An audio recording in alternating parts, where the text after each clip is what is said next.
All right, and good morning, or good afternoon, I guess. Welcome to this Casual Dress Friday. Glad y'all could join us today. It is. I see some of y'all already in there. It's 12 o'clock already. So this one we've already done once. I'm going to go over it again. A, some people missed it, but B, I think I played too many movie clips, and so it deleted out my YouTube video, and I like attaching these videos to my Nearpods when I put them in Google Classroom. So we're going to do this one again. If you've already done it, feel free to do it again with us. Maybe get a little extra bonus. If you've not done it, glad you could join us today and participate in this. But we're going to go over counterculture in the 1960s.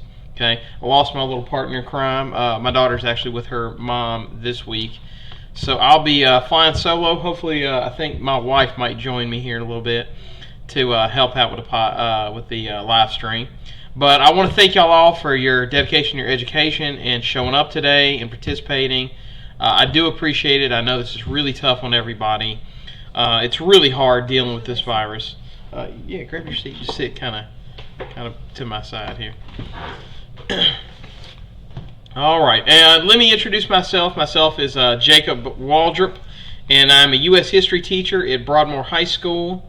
And I am doing this live stream for my students, but anybody and everybody is welcome to join.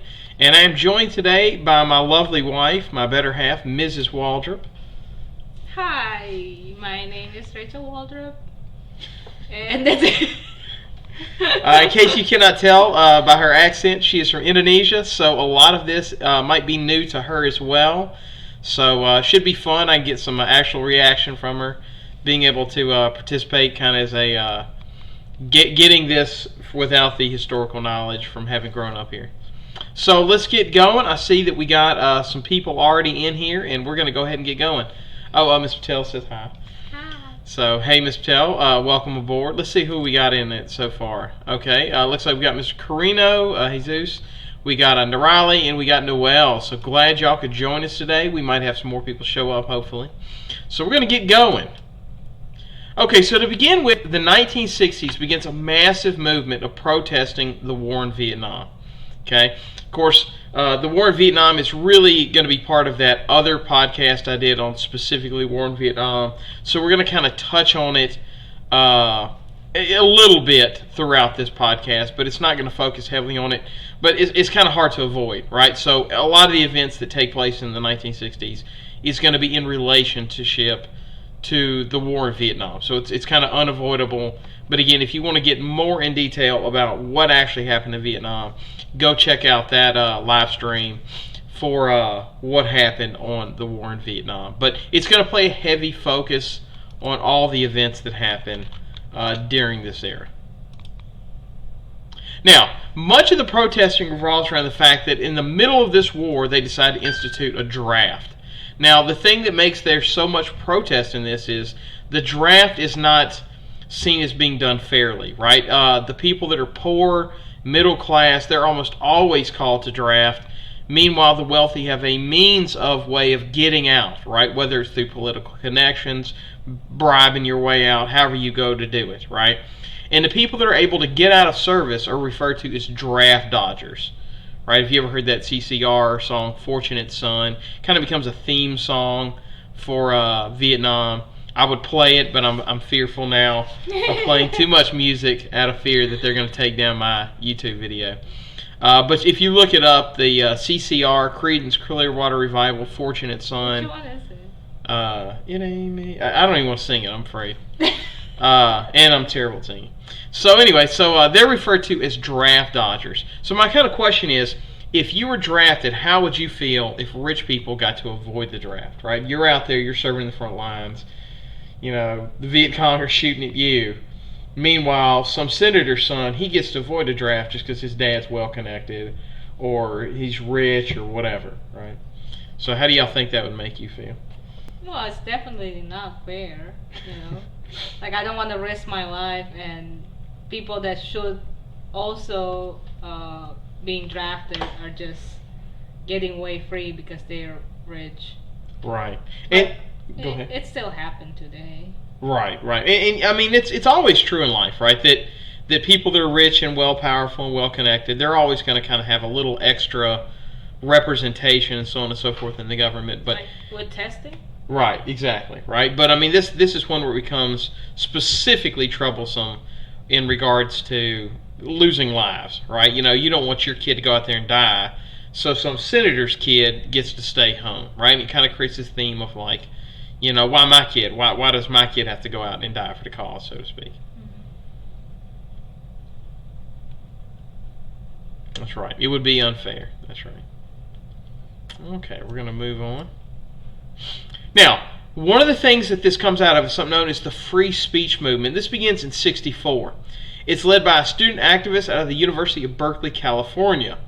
Led by student activists.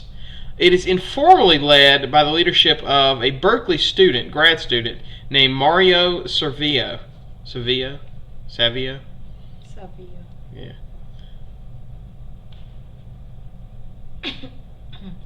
One of the things you got to realize, Mr. Hernandez, is the lag. So there is going to be some lag. So let's see if your answer made it in. Yep. Yeah, your answer made it in, so you're fine. You're fine. Okay, I'm going to try and pull this up because it's not playing. Let's see. Like the song? Like the band? Yeah, like the band. Okay, now I want you to kind of hear this speech here. So here we are. 4 students are getting the axe. 6 organizations are getting the axe for standing up this semester and for fighting for these things. They're getting the axe not for what they did, but for what we have done. They spoke for us. They were part of us. They have been singled out, and they're going to be chopped off. We were told the following. If President Kerr actually tried to get something more liberal out of the regents in his telephone conversations, why didn't he make some public statement to that effect? And the answer we received from a well-meaning liberal was the following. He said, would you ever imagine the manager of a firm making a statement publicly in opposition to his board of directors? That's the answer. I ask you to consider, if this is a firm, and if the Board of Regents are the Board of Directors, and if President Kerr in fact is the manager, then I tell you something, the faculty are a bunch of employees, and we're the raw materials. But we're a bunch of raw materials that don't mean to have any process upon us, don't mean to be made into any product, don't mean to end up being bought by some clients of the university, be they the government, be they industry, be they organized labor, be they anyone, or human beings. There's a time when the operation of the machine becomes so odious, makes you so sick at heart that you can't take part. You can't even passively take part. And you've got to put your bodies upon the gears and upon the wheels, upon the levers, upon all the apparatus, and you've got to make it stop. And you've got to indicate to the people who run it, to the people who own it, that unless you're free, the machine will be prevented from working at all. And that is known as the Rage Against the Machine speech, also where the band gets the name from. So what were your thoughts on that? The idea of this guy coming out saying, look, we're not cogs in a machine, we're actual humans, you can't just treat us like parts, of labor, and then it gets to a certain point where when humans are treated like parts in a machine, that just to comply with it, just to follow along with it, is to be complicit in it. And by the way, I want to welcome Mr. Raby. Thank you. Ms. Raby, I'm still waiting on that theme song, by the way. But welcome. I'm glad you could join us today. So what are your thoughts on this idea that, there's a certain point in time where if we're allowing humans to be treated like cogs in a machine, and we're not valuing human life and human dignity, that simply participating in the machine is to be complicit in its functionality. Does that make sense? This is so weird, because so many times, especially when politicians talk to us, it feels like we're just numbers. It's Right. not human lives anymore. It's just a percentage. No, it's not. It's you, it's your mom, it's your grandmom, it's little Billy's grandmom next door. And it's so weird that this has happened in the 60s, and yet it happened again today. Like, Right. It's still relevant today. Right. Well, you think about the lieutenant governor. I don't know if y'all listen to him. The lieutenant governor out of Texas is actually making the comment of, look, if we got to let old people and the sick die to be able to go back to work and have the economy go, then just let them die. And then he kind of makes the claim of like, look, he's willing to die so that his grandchildren can go back to work. And it's kind of funny, to think of a country, just being willing to say, well, tens of thousands of people, particularly millions possibly of the elderly will die. But that's just the price we got to pay to have the economy keep running. So it's kind of funny that, you made the point of like, we're still kind of fighting the rage against the machine, if you will. One more thing, it feels like Borg. Yeah. Good Star Trek reference, right? The collective has to take place. Alright, we're going to move on. Wait, do you know who this person is now? Where is he? Like, is he still alive? No, he's actually going to end up committing suicide. Yeah. And by the way, thank you for joining us, Miss Quinn, and for joining us, Miss Caitlin. I appreciate you joining us today. Okay, so the moral high ground. Now, the protest is not only against the draft, but it's against the morality of the war itself, right? So not just being drafted, the fact that we're even in this war to be drafted into, right? So people are against imperialism, right? And that's something that goes all the way back to the Washington Address. This idea of like, why is the United States going around trying to conquer other nations and be an empire? That's not supposed to be our mandate in a free democracy, to be an empire, right? And they didn't care about how the media they did not care for how the media would downplay Vietnamese civilian deaths. Over 2 million Vietnamese civilians are going to get killed. Sometimes they're going to be targeted, right? And we're going to show a clip of that later on. So there's some morality issues. So why do you think the media was downplaying the civilian deaths in this war? Any guesses? Why would the media downplay it? I mean, obviously they wouldn't do it today. Right? Yeah, that's what I was... It wouldn't happen today, right? Do you think the government have anything to do with it? Well, one of the things you have to understand, right, we're coming out of... the last major war we had was the Korean War, which I said was kind of, we referred to as the Forgotten War, and we went into why that was. But the last really publicized war before that was World War II, right? In World War II, you have a well-defined good guy and a well-defined bad guy, right? They would show news coverage around the clock because, it's us versus the evil Nazis, right? And we're going to talk about this in a second, but, the moral ambiguity of should we even be in Vietnam, right? So then you top that off with the media is walking a fine line. They're not sure how much anti-American stuff they can really get away with doing at this point, right? I mean, during World War II, if you were to run an ad or run a news dramatization, let's say showing the horrors of, let's say, the bombing in Berlin, right, or the bombing in Dresden, right, you were to show that, you'd be run out of town. They'd be like, what an evil anti-American news organization. So they're still walking this fine line of, do we show the news or do we kind of bury it a little bit because we don't want to play it off as though America's doing something wrong. So there's still this fear of showing the nasty underbelly of America. Right. Let's see what Noel had to say. Avoiding the human atrocities done by both sides and avoiding the question of what is the purpose of war. Oh, what a good answer, Noel. Very good answer, right? What is the purpose of war, right? To try to control Ken says, trying to control the chaos and make it seem like a big deal in a way, right? Yeah, controlling the chaos, right? We're still not really ready for the idea of America being the bad guys. Nowadays, if this happened today, they cannot... I don't think the media have the exact same power as they did in the 60s, because now we can just look it on our phones, look at the Google, and it's so much easier nowadays to actually get informed about these things. Right, and that's a good point too. I mean, if our news coverage is not covering news the way we think we should, y'all may not do this, but I can tune into BBC, or some other foreign website and see, well, how's the rest of the world covering this? Quinn says to try to hide the horrible things the U.S. did. That's right. There's definitely that sentiment of wanting to hide it.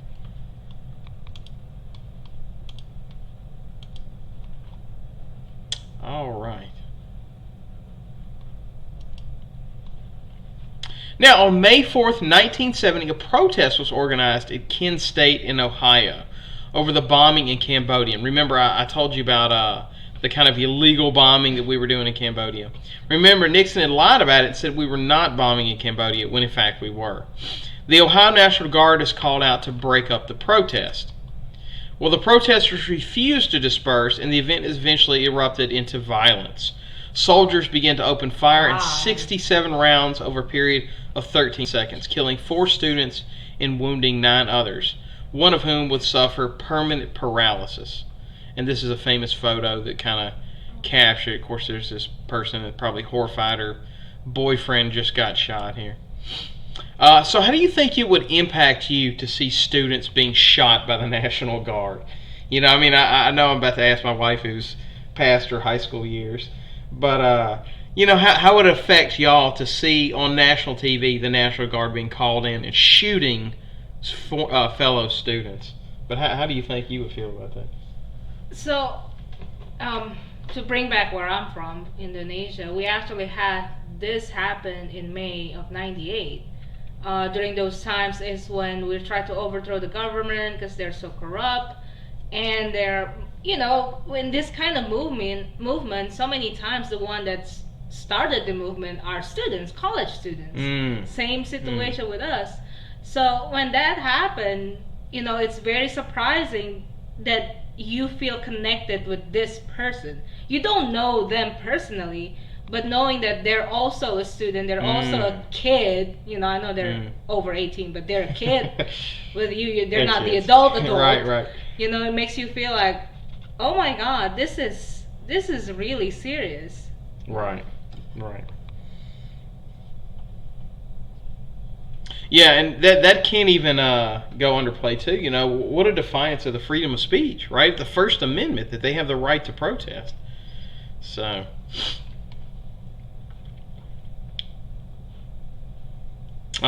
Miss Wilson, she'd be completely traumatized and don't think she'd ever be able to get that image out of her mind. I don't think I would ever completely recover. Right, absolutely. That's pretty horrific. Now, there's a significant national response to the shooting, and hundreds of universities and colleges and high schools closed throughout the U.S. due to students striking. Over 4 million students are going to go on strike, refusing to show up to school. Okay, now, one of the leaders, and let me bounce around one other thing too. There's going to be a little bit of bouncing around going on, right? So a lot of these streams have been in chronological order. I can't really do that when I'm just talking about different cultural movements that's all happening at the same time. So there's going to be a little bouncing around in the timeline. So don't think of this as like A happened, then B happened, then C happened. This is like A, B, and C are going on all at the same time, and I have to address A and address B and address C separately. So going on at the same time, right, it's going to be the war in Vietnam protesting. It's going to be this guy named Abbie Hoffman. Now, he was one of the leaders of the Flower Power movement. And this is a form of nonviolent protest where people participated wearing vibrant colors. They would later go on to be called hippies. You see this image right here. That's from Forrest Gump. And this is the guy, the actor, by the way, not the actual guy, playing Abbie Hoffman. And, of course, here is the people of the Flower Power movement, the hippies, if you will. You can see the vibrant colors, a lot of tie-dye shirts, and so on and so forth. Charles Manson. Yeah, Charles Manson. Okay, so what are your thoughts on the hippie movement? You can, if you want to, you can type up an image and share it. Huh. Yeah, if you want to type an image. I don't know. My thoughts on the hippie movement. This is, let me show you the one Elizabeth did. This is the one Elizabeth added. She added this one.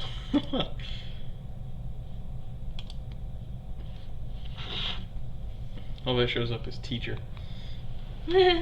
Not my name. Oh, I like the vibrant colors, Miss Patel. Got us a flower here. Oh, that's pretty. Very funny. I like that one. That might be my favorite right there. Hippies everywhere.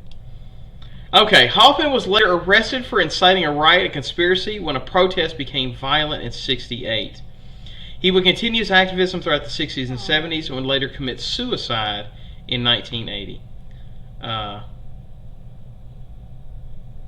You're not posting none of these nearpots of people that are making the live stream. So Brittany's made the comment, if you're not posting these nearpots of people that make the live stream. Yeah, so what I had the problem is why we're redoing this one. Nearpod, it allows me to embed videos, but what ends up happening is they keep taking them down. I think it's because I'm playing too much movie clips and too much music, which is why we're going back and redoing these. But I will make sure all of them make it onto Google Classroom. So I'm glad you asked that. We kind of mentioned that at the beginning. But yeah, that's why we're having to go back and redo this one. Hopefully I won't have to go back and redo any of the others.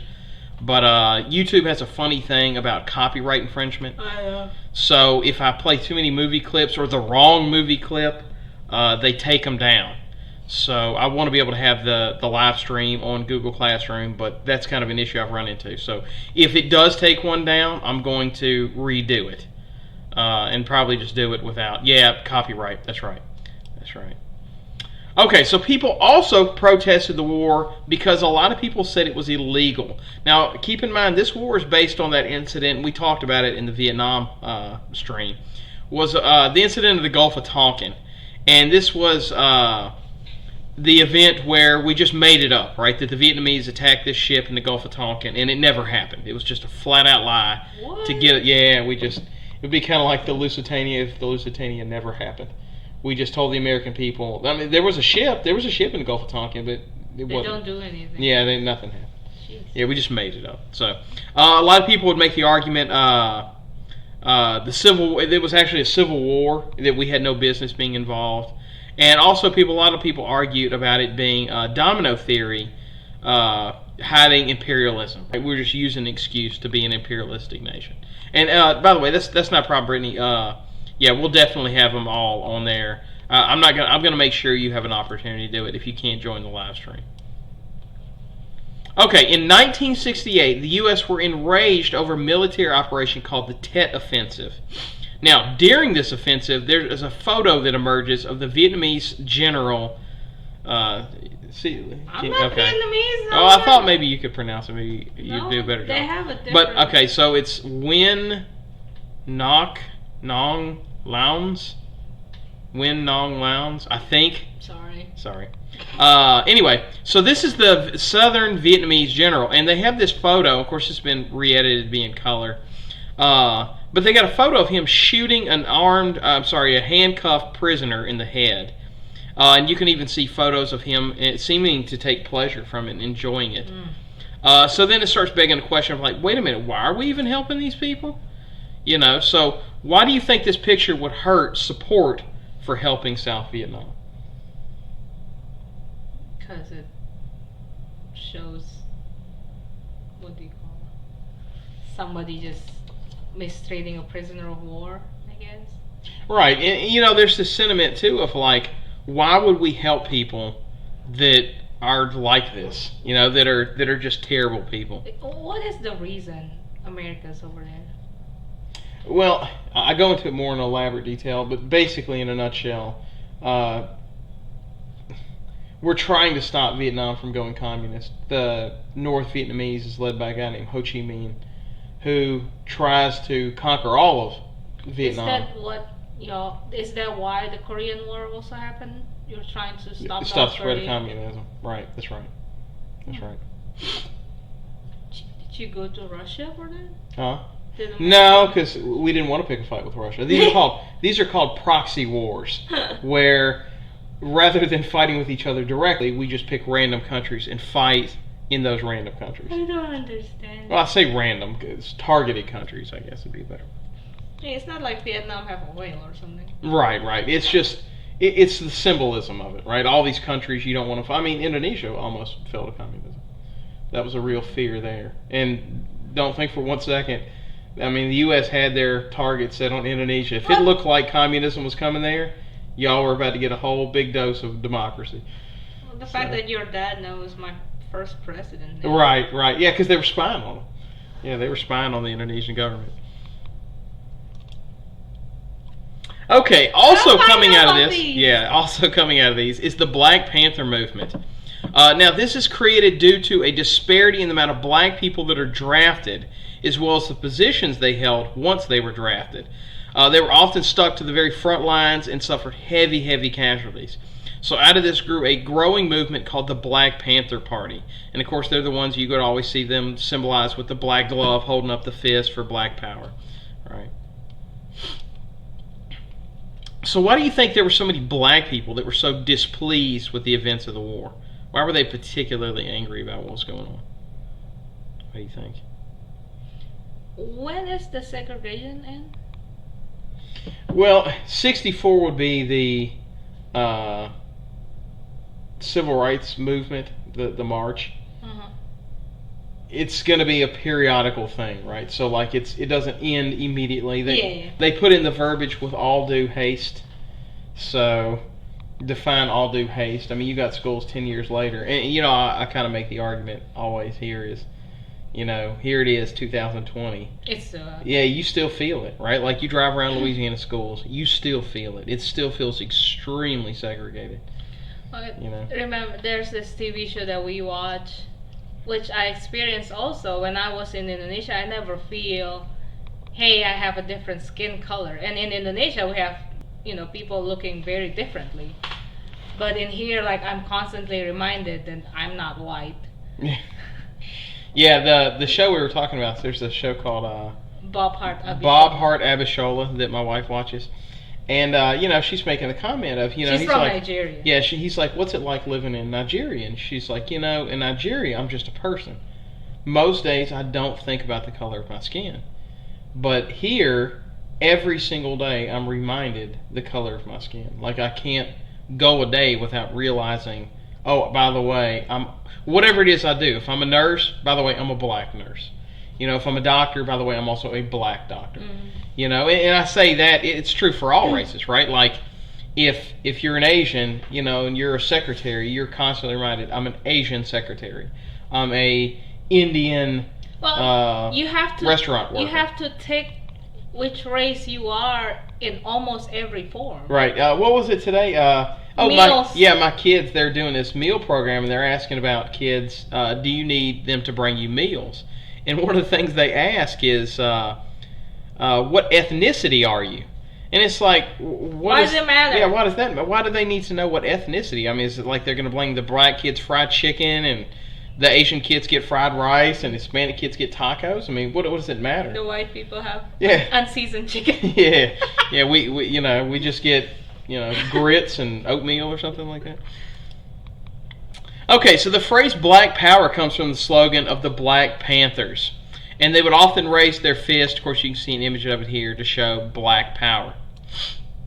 Now, this is going to be kind of a benchmark moment, so to speak, for the Black Panther movement.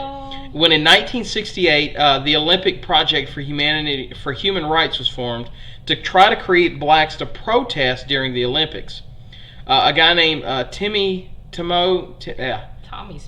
Smith and John Carlos would participate, and they would win Olympic medals.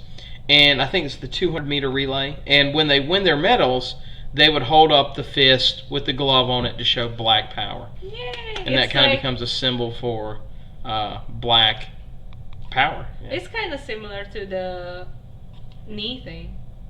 Right, like the Kaepernick taking a knee. In a way, too, right, to show that symbolism. Oh, I think we picked up somebody, too. Oh, welcome aboard, Mr. Velasco. Thank you for joining us.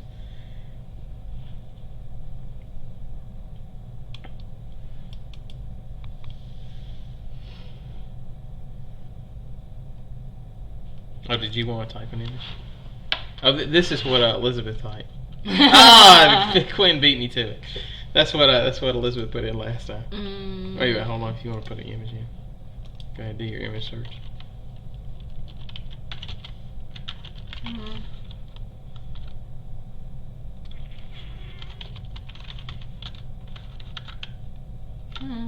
Does this make sense? No. Looks like a video game with these.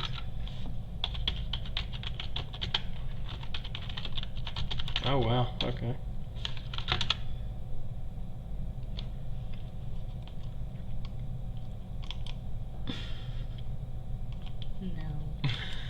My God, it's gone. Dang it. Hey, welcome aboard, Sydney. I have to explain this because nobody would understand.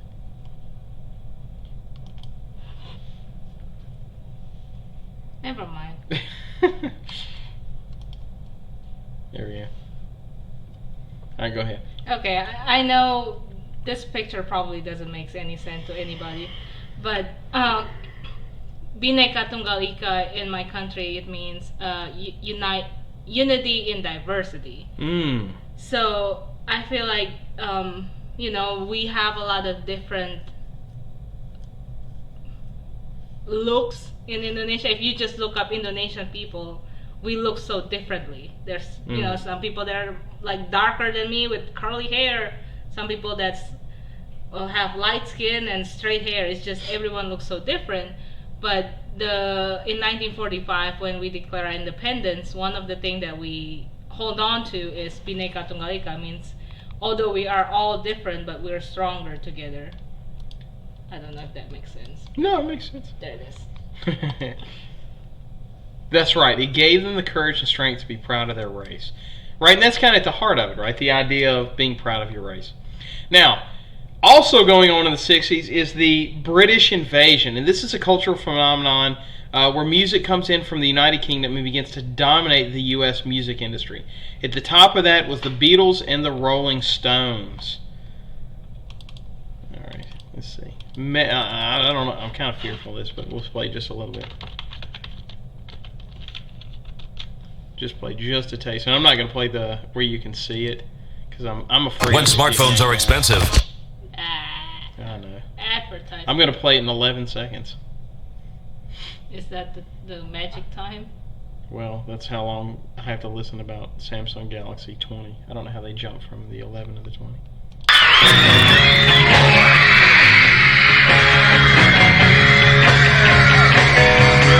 Oh yeah, tell you something. I think you'll understand when I say that something. Okay, we're gonna we're not gonna say it. I'm like so nervous. Okay, and let's see.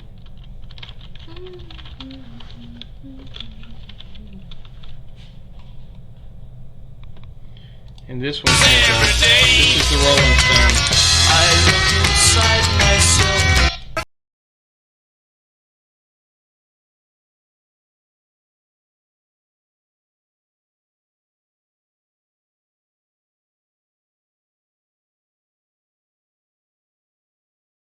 That's as much as that as I'm going to play. I would love to play the whole song. However, again, I'm terrified of this thing getting yanked down. Oh yeah, the screaming girls of the Beatles. That's true. I think my mom would have been one of those screaming girls. She was quite the Beatles fan. My dad was more of a Stones guy. So, but what are your thoughts on the British invasion? It still kind of happens today. We still have, I think Ed Sheeran is. No, I think he's Canadian. I don't know. Never mind. Don't quote me on that. I think he's English. Pretty sure. He's British. I think so, because he's in that Yes, movie. he is British. You're right. Yeah, I'm he's sorry. in that movie Yes, yesterday. Which, by the way, yesterday is fantastic. If you want to see. Oh, it's so funny. Yeah, it's really good. It's basically this guy wakes up and all of a sudden nobody in the whole world has ever heard of any of the Beatles songs.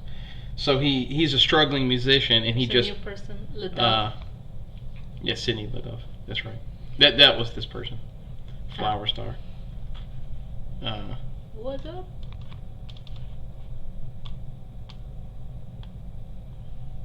Oh, you wouldn't go to a concert, or you wouldn't be the screaming girl at a concert? What is the current British singer or band that you know of? That's like still a big deal now. I don't know. Let's see. Current British.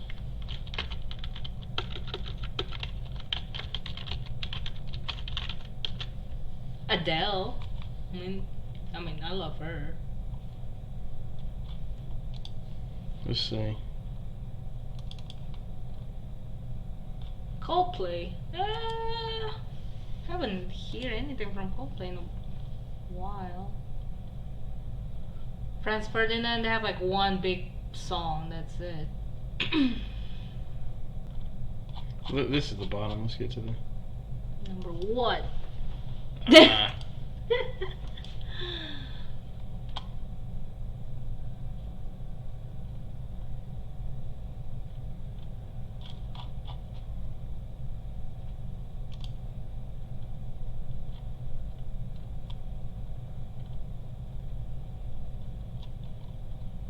Let's see. David Bowie. Nah. Blur. Oh my god, this is like the 90s. Radiohead. Radiohead. But that's the 90s though. Yeah. 90s or early 2000s. Okay, also during the 60s, Muhammad Ali was able to avoid the draft as a conscientious objector. What does that Right? mean? Basically means he doesn't want to go due to religion reasons. Right? That his faith says he cannot go. Now, in March 9th, 1966, at the height of the war, Ali's draft status was revoked to make him eligible to go to war. Now, on April 28th, 1967, at 25, Ali appeared in Houston for his scheduled introduction to the U.S. military. He refused to step forward when they called his name. Of course, they called his name as Cassius Clay, and he now went by Muhammad Ali. Did he legally change his name? No. No, he did not legally change his name. But he was doing it deliberately to create something. And there's a speech I want you to hear. Wait. I'm going to let you hear it real fast.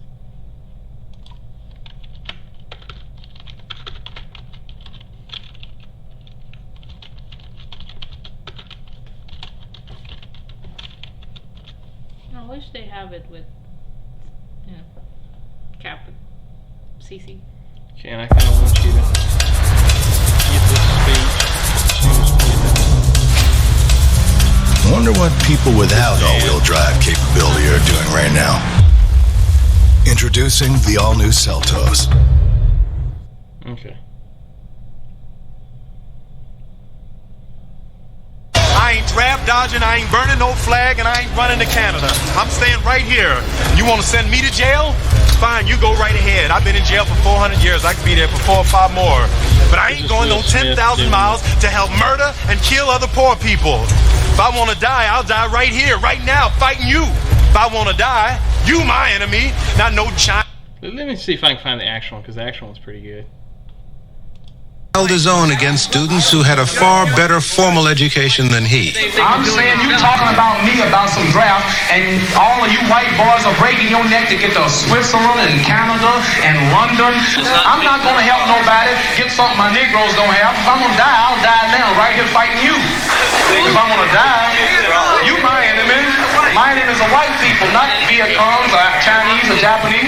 You my opposer when I want freedom. You my opposer when I want justice. You my opposer when I want equality. You won't even stand up for me in America for my religious beliefs, and you want me to go somewhere and fight, but you won't even stand up for me here at home. You making sense? Yeah, he is quite passionate with his verbiage. So what were your thoughts on Muhammad Ali, particularly his speech there at the end? Well, you need to see that, they send a lot of black people in the front, Right. That I kind of understand where he's going, By the way, Sydney, you made a great point. You need to get the other AC students in here. Yes, that would be fantastic, particularly considering y'all need to make sure y'all get that remind message, because they have redone the way they're going to do AP testing. It's only going to be a 40-minute multiple choice test, so it's very doable to get a passing score and get that college credit. So I need to figure out a way to get a hold of y'all to see if we can get some test materials to you. So, and it's only going to be the first semester stuff too. But anyway, back to Muhammad Ali. So, what are your thoughts hearing Muhammad Ali give this passionate speech? In the beginning of this, I'm like, no, he cannot just dodge the draft, he should fight for his country. And then I hear his reasoning, I'm like, I see his point. Right. Yeah, he's like, I don't remember the dogs being called by the Viet Cong out at me. I don't remember them. Why am I dragging to this? The Viet Cong weren't the ones throwing tear gas at Pieter's Bridge, or You know, wasn't the Viet Cong that killed Emmett Till. Yeah, you are my oppressor, and he's not wrong. Right. So I don't know. Oh, Sydney says she won't do concerts because she don't want loud noises. Oh. Yeah. Oh, it's fun once you get used to it. Now, other major impact of the war was the impact of news. Most people had television, and for the first time, war was brought into their living room, right? And it's a lot. There's almost this like fog of war situation going on, where as long as war's happening way over there, and you don't have to see what's going on. You don't see the civilians getting blown up or the people running for their lives. Other side of the right, where it kind of creates a different situation. So how do you think people finally being able to see the war changed how they supported it, right? That they can actually see the human atrocity? I think it again, it happens right now. A lot of people that I know, it's not war, but right. I cannot vote because I'm not a citizen here, and I ask a lot of people like, hey, are you gonna vote? And they're like, I'm not gonna make any change, first of all. Second of all, as long as I can do my daily life without being without anything changed to it, I will be fine. And I think this way, with they having a TV in their room, now they can actually see, oh my God, this is actually happening. This is not something that happened way far ahead, but this is actually impacting, my friends, my neighbors, my whatever. Right, yeah. Definitely shows you that your vote does matter. Your vote can decide whether or not thousands of people have to go off to a fight and die in a war. So, absolutely. It should be of note, though, and we talked about this in another podcast, Nixon's going to run on a campaign of vote for me, I'm going to keep you out of the war. And I kind of made the joke, and it's kind of true, that every president that has run on a campaign of vote for me, I'm going to get you out of the war, keep you out of the war, has done the exact opposite. They've all done it, right? Like whether it's Woodrow Wilson, vote for me, I'm going to keep you out of World War I. He's the guy that drug us into World War I. Not saying we shouldn't have, I'm just saying he's the guy that... Well, he's not the only guy. Right. Well, but I mean, he was president when we got into World Correct. War. FDR said, vote for me, I'm going to keep you out of the war in Europe, World War II. He's the president during World War II. Nixon, vote for me, I'm going to get you out of Vietnam. He escalates you in Vietnam. Politicians will say anything, yeah, to be honest. Like, are you really surprised that, oh my God, he lied? All politicians lied. Right. Well, I even remember myself, with Obama, like really supporting him, and his kind of campaign was like, vote for me, I'm going to get us out of the war in the Middle East, and we're still there, Yep. Yeah, that's true. People still don't have enough freedom. What is the point of war? That's a great one. War, what is it good for? Absolutely nothing. What is it? Don't sing. I'm always fearful singing now. The first time I hear that song is from Jackie Chan. Yeah, me too. Cool. Me too. What's the other guy? Chris Rock, right? Oh, Chris Tucker. Oh, Chris Tucker. Yeah. I got the Chris right. That's right. Now, protests made it into movies such as, in the movies of the era, such as Fortunate Son and Give Peace a Chance. That's CCR, and then the other one's John Lennon. Became themes of the era. Movies such as Apocalypse Now revealed the horror of war, and I'm going to show you a little clip. I want to see that. Oh, man, I don't know if it'll let me show it, but let's see.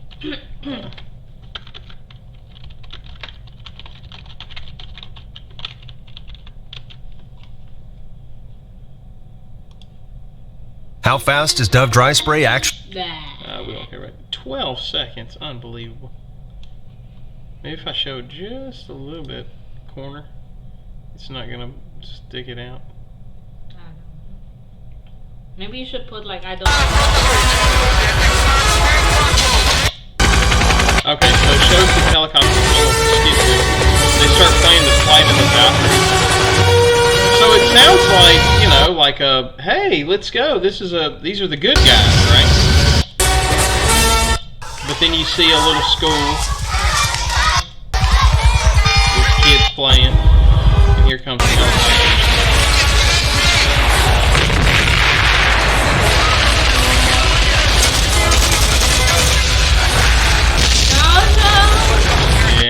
pretty horrific, right? And so it kind of, you're sitting there listening to it, it's like, wait a minute, usually the good guys are playing the Flight of the Valkyries, and then you see the American soldiers just laying waste to this little village.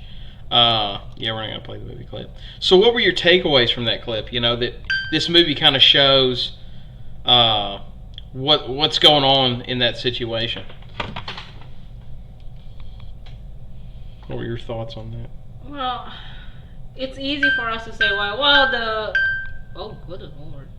Like, oh, the soldiers are the bad guy. Or the problem is, it's not as simple as that. The soldiers doesn't make that decision. It comes from the bosses. And then the little kids in the school, they didn't make that decision.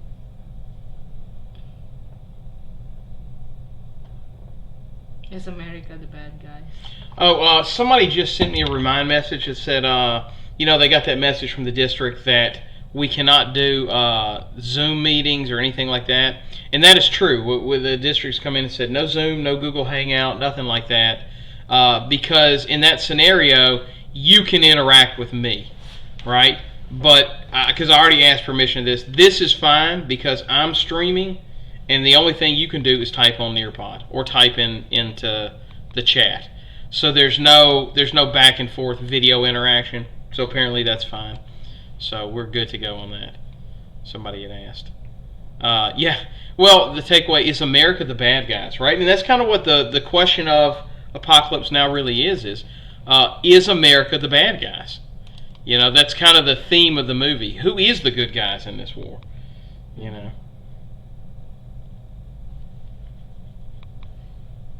kind of feel bad for the soldier because, they're the one that pulled the trigger, but it's out of their hand. Right. And Cindy asked the question, is that Flight of the Valkyries? Yes, that song is Flight of the Valkyries.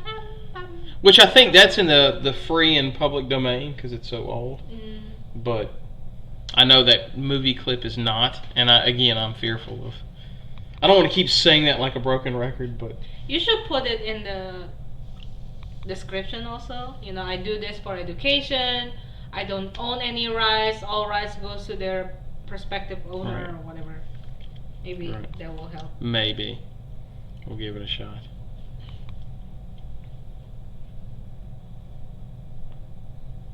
Okay, let's move on. Now, because of the media's portrayal of the troops, the soldiers return home to being spat on and called baby killers. And I want to stress this.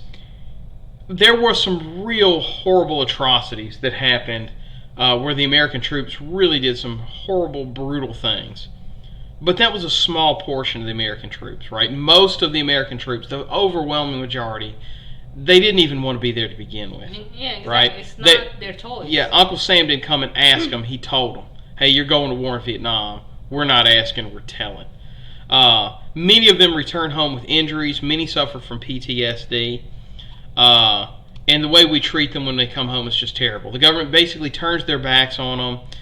They're given almost no medical care. Most or large chunks of them end up homeless or committing suicide. They still do. Even today, many Vietnam veterans make up a significant portion of the homeless. So a lot of times you'll see old people standing around homeless with the little cardboard signs. A lot of them are Vietnam veterans. And this is a scene I wanted to show you. I'm not going to show you the whole one. You should tell them from where, so they can look it up. Yeah, I hesitate to show that one because that one's almost going to get me flagged. But that's that scene with Lieutenant Dan where he's just dealing with PTSD. If you ever want to get a chance to see it, Forrest Gump does a great job of showing Lieutenant Dan dealing with PTSD, and he kind of grabs Gump, throws him to the ground. It's like, do you know what it's like? Because he loses his legs. And he's like, I was supposed to die in war, and do you know what it's like to not have the use of your legs? Mm-hmm. And he's like, yes, sir, I do. Because, at the beginning of the movie, he couldn't walk without braces. And he's like, I was supposed to die in war. I was supposed to be Lieutenant Dan. Now look at me. I'm, a cripple is what he says. And he looks at him and says, you're still Lieutenant Dan. Whew, it's a powerful scene. But make sure you watch it. I might put a link to the video in the notes so you can check it out. So how do you personally treat Vietnam veterans, or really any veterans now? Like, if you see a veteran, how do you treat them?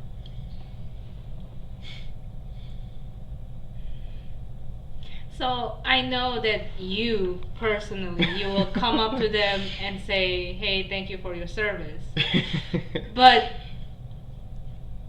I'm not comfortable talking to strangers. If I don't know you really well, I wouldn't just come up and make conversations with you. I'm just not that social. But yeah, treat them with respect is one of them. You know, like, just respect your elders. This is so Asian of me, but yeah. Yeah, she made a point to. Well, and I do that. Like, if I see somebody wearing a hat or something like that, I'll make it a point to walk up and shake their hand. Not now during the coronavirus. I don't shake anybody's hand now. But normally I'll walk up to them and say thank you for their service, because I figure that's the least I can do. I am not the soldier type. I'm glad that there are. I was not of that ilk. So I appreciate that there's that are. I'm not made of that type of stuff. So yeah, utmost respect. That's right. That's right. Yeah, I'm about as non-violent as one can get. I don't even care for the thought of violence. But you know, the funny is, I like violent video games and movies. question: would you, let's say they train you, would you volunteer to be in the medic? Ooh. I mean, look, I would be okay running out there trying to save somebody's life if I had medical training, and I don't think I'm terribly squeamish.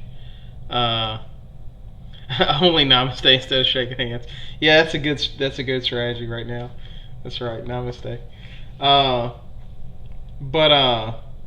Yeah, I don't think the squeamishness would bother me. I think it would be the horrors of seeing the atrocities of war. I mean, I'd probably be willing to do it, but I don't know. I'd probably get PTSD. Yeah. I don't think my brain is meant to see that kind of horror. I mean, you see how messed up it made me to see my brother pass away. You know, that had a profound effect on me. And that's just one person. But that's someone you know. But in war, you're going to see people you care about and love die. Your brothers in arms.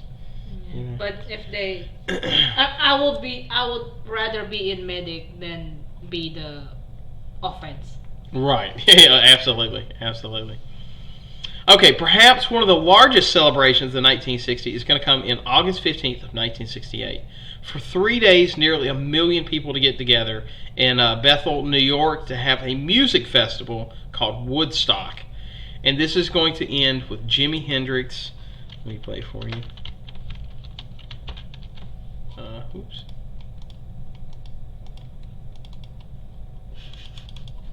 Jimi Hendrix.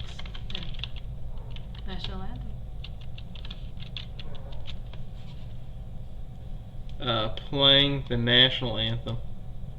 Why would you? 14 seconds of a car commercial. The same car commercial I just saw. We already thumbs it down. I know, we already thumbed it down. They didn't care. But anyway, there's Jimi Hendrix, and he's going to play a very controversial rendition of the national anthem.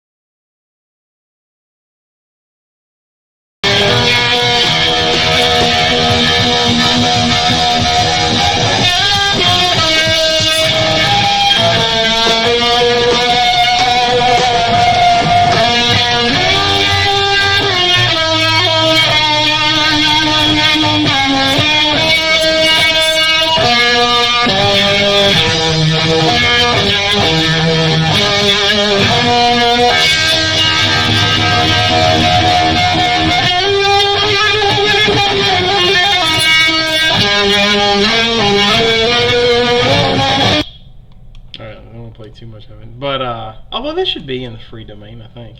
So, what were your thoughts on Hendrix at Woodstock? Why is that not good? Some people just thought it was controversial. But because he wasn't playing it in the traditional way. Yeah, but a lot of people wear flag underwear. Yeah. Well, times have changed.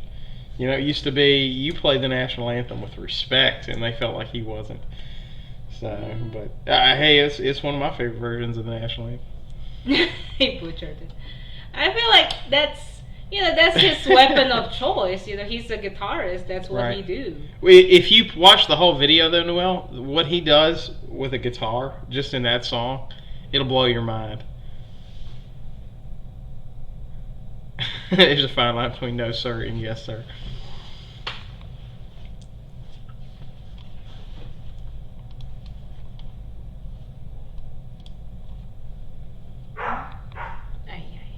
Too loud. Well, it was a rock concert, so you got to give him that, I guess.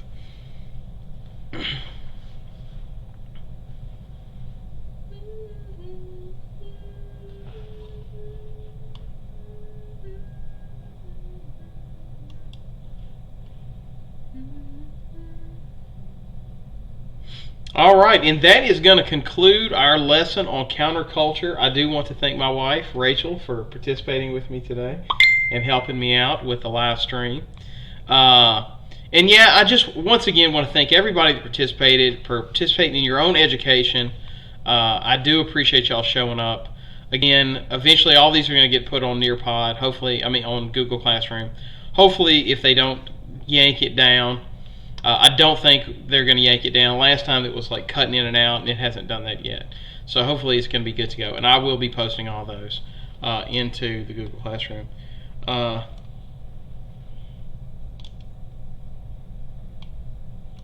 am not sure. You're probably... Quinn asked the question about the ACT will be on June 3rd. Is that for seniors? We'll take it, outsider juniors. I'm not sure. You may want to call the school about that. I'll ask for clarification, though, just to make sure. Thank you, someone in here, for speaking my language. But yeah, I want to thank all y'all for showing up and participating. Do y'all have any questions or concerns before I let y'all go today? If so, put it in the chat.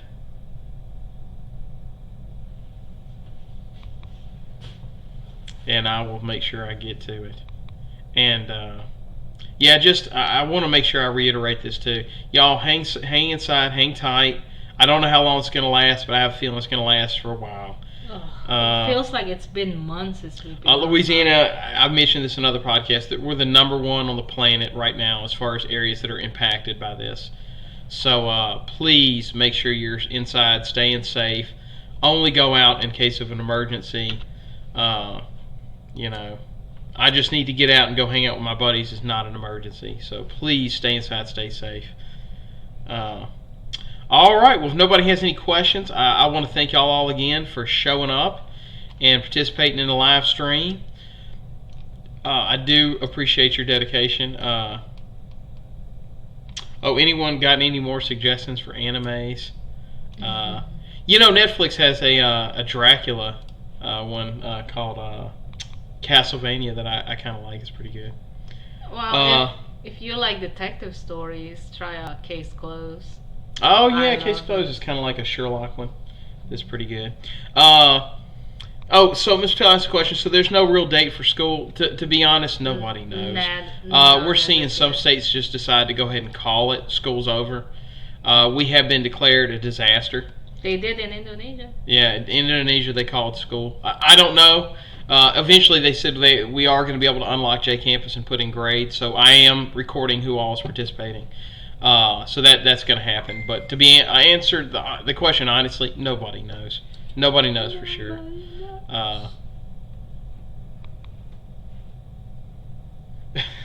Interspecies reviewers, never heard of it. I'll have to check that one out. But yeah, to go back to Mr. Patel's question, nobody knows. And I'll tell you, one of the things you can watch is Noah had a good point. The United States is now the #1 place on the planet for coronavirus infections. So we're now #1.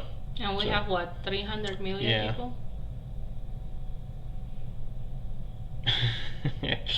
But yeah, almost 320 some odd million people. How many in China? Oh, population. Almost 1.4 billion. Oh my god. Yeah, 1.3 something, I think. So, yeah. So seriously, be safe. I know in Livingston, they've only tested 35 people. 19 of them came back positive, and that was, I think, 2 days ago, maybe a day ago. So there's a lot more here that are infected that we just don't know about because we just can't get the tests. They wouldn't test you unless you have all 4 symptoms. Yeah, I've heard stories about people trying to go to the hospital and they can't get in because it's overflowing. So seriously, be inside, be safe, be careful, wash your hands, all that good stuff. So, yeah, always want to be number one at something. Number 1! Well, so Ms. Patel asked, why can't we find a cure? To come up with a vaccine, even if we got a working vaccine tomorrow, to be able to mass produce it, you can't just put it, it's not like a new phone where you just put it on the assembly line and start cranking it out. Each little one has to be engineered. So for us to mass produce it, probably be 12 months to 18 months. And they have to do trials. Yeah, and you got to do trials and stuff like that, because you don't want to find something and say, hey, this worked on these 3 people, let's just give it to everybody. And then it turns out it's got all these horrible, negligible, or horrible side effects. Yeah, because you have... Well, okay, so she asked China and India. Now, they don't have a cure. What they have is they have better medicine to treat it. So, I forgot. What, I think, the chloroquine? The one for malaria? Yeah, I was going to say, I think Taiwan is the one that really pioneered that, or maybe South Korea, where they were coming up with that medicine. But I was reading the other day where India's actually going on massive lockdown because they can't get a hold of it in certain places. You will think the top 4 populated country on Earth will have the... So it's not a drug that cures it. It's more of a, if you get it, this will help you live with it, but still not a guarantee. We're having a hard time getting that. Another one, too, that a lot of other countries, like I think China has a test for it. It's like 45 minutes, and we're still using that test that take days. So that's a major issue, too. The rapid test. That's right, the rapid test. And they test. test everyone. Right. That's the thing. That's the difference. Yeah, so... I don't want to get too political, but it's been a tricky time dealing with the response here, and I fear things are going to get worse before they get better. There's a growing movement, I said earlier, to have people just go back and sacrifice the elderly and the sick and stuff like that. I'm definitely not on board with that. I have elderly parents, so do a world tour. Yeah, I'll tell you, we'd actually planned on going to Indonesia this summer and visiting her family, and I think that's kind of out the door now. So it is what it is. But yeah, and that's Sydney makes a good point too. That's the scariest thing. I was listening to this interview with Trevor Noah, and I forget the guy's name that's in charge of the infectious disease. This thing is so crazy because you can be an infectious person and sometimes not even have symptoms. Go now, it's cheaper. Well, it is cheaper. The problem is we're probably going to get quarantined over there and be stuck in Indonesia for the rest of the year. So, or it could be, they shut down travel back and forth. So, yeah, we're kind of afraid of going back and forth. So, but trust me, we looked at it too. And while this thing was first starting to build up, when I thought maybe we would get control of it in time, we were kind of looking at it because I thought, oh, maybe it'll be done by April. And we could get a ticket for June or something like that. And for me to fly the whole family out there is usually about $6,000. And there were plane tickets that were getting as low as like a little under $3,000. I think the lowest I saw was like $2,600. And I was like, man, this might be a good time to buy some tickets. But now I'm not sure the planes, the airports will be open in June. So Indonesia closed their border. Yeah. Well, and to do there, you either got to go through Hong Kong or Japan. Yeah, which at the time we were fearful of that too. So. Well, now who knows if they still accepted us? Oh, you from Louisiana? That's right. No. Yeah. We're gonna end up becoming the leper colony of the hot planet. Spot. Nah. Right. So. Well, hey, if anybody has any other questions, yeah, we need to do a major lockdown. That's for sure. I'm definitely in favor of that. But hey, listen. Thank y'all so much for showing up. And again, stay safe, stay inside, and thank you for joining us in the live stream. Toodles. Well, I better prepare for post-apocalyptic games. Yeah, there's so many jokes going around of like people showing them dressed up like commandos of like, this is how I thought the apocalypse would go, and then it's like how the apocalypse actually went. They're standing around in your pajamas. So, which by the way, there's another funny joke that's going around where people, the people that are like, we should just get back to life as normal. Just, I don't believe it's that big a deal, that serious thing. And this is very important. Those types of people that are saying that, make note of them. Because they're the ones that if they get bit in a zombie apocalypse, they're not going to tell you. They're going to be the ones that hide the bite because they don't want to get shot. It's those people. Oh, you heard that guy in TikTok? Mm-mm. There's this like guy that went viral in TikTok in the beginning of this corona scare that he go and lick. Oh toilets. yeah, I think he's in jail now. I think. Well, he's positive now. He got it. Yeah. And it's like. Well, I read somewhere that we were reading last night. There was this guy that he's being whacked with I think $35,000 fines because he went into a Walmart and started coughing all the food. And then the supermarket have to throw the. Yeah, and the supermarket have to throw away $35,000 worth of food. So. Stop being stupid. Yeah, please do. All right, y'all. Well, thank you so much. I think that's going to wrap it up for us today, and I appreciate you showing up and doing a live stream with us. And y'all have a great day.